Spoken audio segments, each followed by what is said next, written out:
My name is Tyler Norris, and I'm Vice President of Total Health Partnerships at Kaiser Permanente.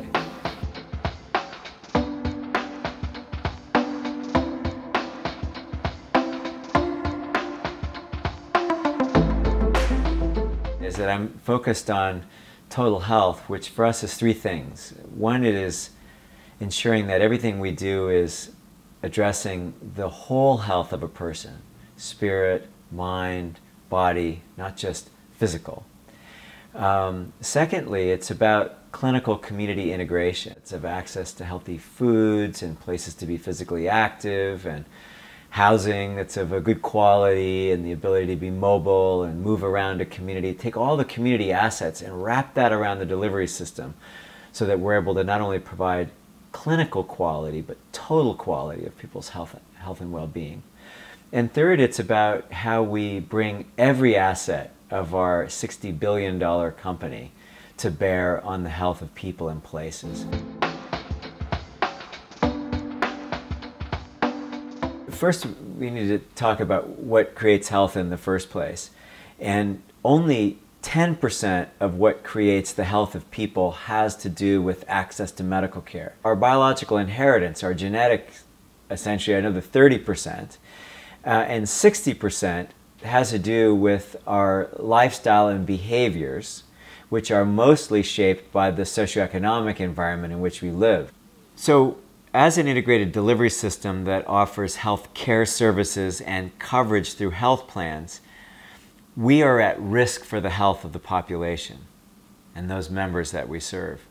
And so, since we know that only 10% of what creates health has to do with medical care, we are investing in the determinants of health in the first place, and that drives us more and more towards community development themes. Over the last couple of years, we have begun to consider, well, how are we using our procurement in a way that it could help drive the local economy? So what kind of companies do we buy from? How do we buy increasingly from women and minority-owned firms? How do we increasingly buy from the companies that are in our communities so that we drive the economic flywheel, if you will, of a community, and increasingly invest in companies that are owned locally so that they reinvest their wealth in the community versus companies whose profits are exported to Wall Street, and so that those dollars are essentially pulled out of the community and off to profit centers someplace beyond. We also think a lot about how we're growing the workforce. So for example, here in Oakland, we're partnering with the Oakland Unified School District and workforce investment boards and community colleges and others to be saying, how do we create a workforce pipeline so that and underemployed members of our Oakland community have an opportunity to enter the workforce and have access to living wage jobs. For the past 25 years or so, I've been part of what we call the Healthy Cities or Healthy Communities movement. And it's essentially a way in which business, government, nonprofit, faith community, community residents come together to articulate a vision of what a healthy community would look like.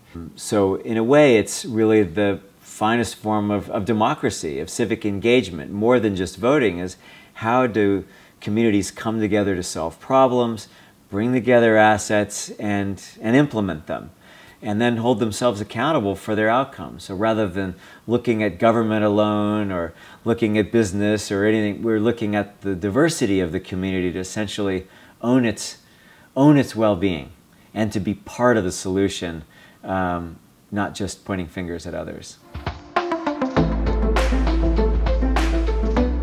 So the understanding in the United States right now between what creates health and what creates equitable prosperity, and that many of those drivers are the same, are causing business leaders and public health leaders, elected leaders, community grassroots activists to understand that even though they may have a different objective, creating jobs, improving health, social justice, that the strategies that deliver on those are very much the same.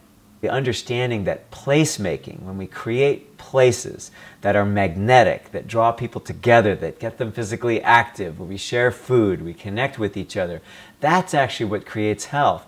But it's also what creates great places that people want to be and want to live and locate their businesses and raise their families.